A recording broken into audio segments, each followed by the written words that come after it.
أعزائي المشاهدين، مرحبا بكم على قناة الإبداع مع المبدع هيثم المريسي.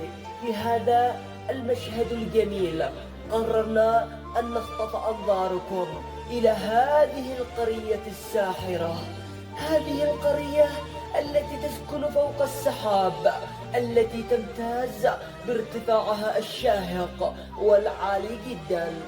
هذه القرية التي تطل على محافظة الضالع بأكملها، هذه القرية التي سمعنا عنها بالقصص وربما رآها البعض في الأحلام والروايات. لقد وجدناها حقيقة وليس في الخيال، لقد وجدناها حقيقة.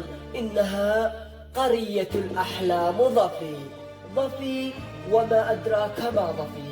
سرها عن الأنظار خفي، وكل شخص يسكنها وفي، ومن زارها مكؤوبا شفي.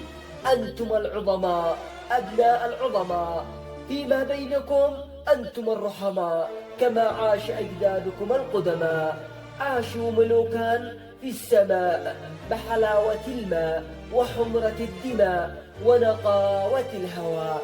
من أحبكم سعيد، ومن فارقكم عنيد. يرتاح بقربكم البعيد، وبطيبكم يلين الحديد ويذوب الجليد. وستحلو التغاريد بأجمل الأناشيد، وباقي الحكايات مواعيد. لا، وفوق هذا الارتفاع الشاهق الذي يعانق السماء، تمتاز ضفي بموقعها الاستراتيجي الذي يحكم المنطقة بأكملها بارتفاعها العالي جدا. وما إن حل الظهر حتى ذهبنا إلى الصلاة فوجدنا مسجدها خطف أنظارنا بارتفاع منارته التي تتجاوز 100 متر. حي على الصلاة،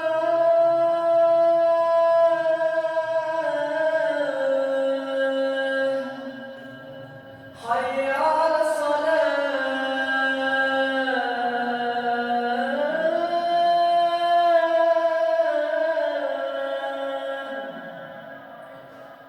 حي على الفلاح،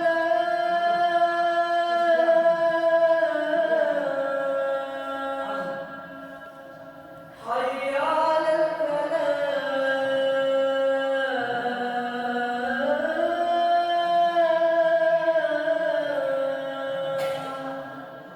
وما أن بزغ الفجر حتى ذهبنا لمشاهدة أشعة الشمس الدافئة، فوجدنا السحاب من تحتنا بمئات الأمتار، فأخذتنا الدهشة والعجب.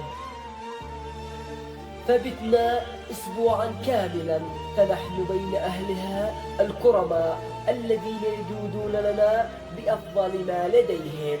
وما إن حلت صباح الجمعة حتى أخذنا منهم حضنات الوداع، وقلوبنا تقطر دما على فراقهم، تاركين لهم الله ورعايته في تلك القرية البعيدة جدا التي يمتد لها طريقا واحدا، وهو طريقا من السماء. يا رب فلتكن لهم حافظا وراعيا. كان معكم هيثم المريسي.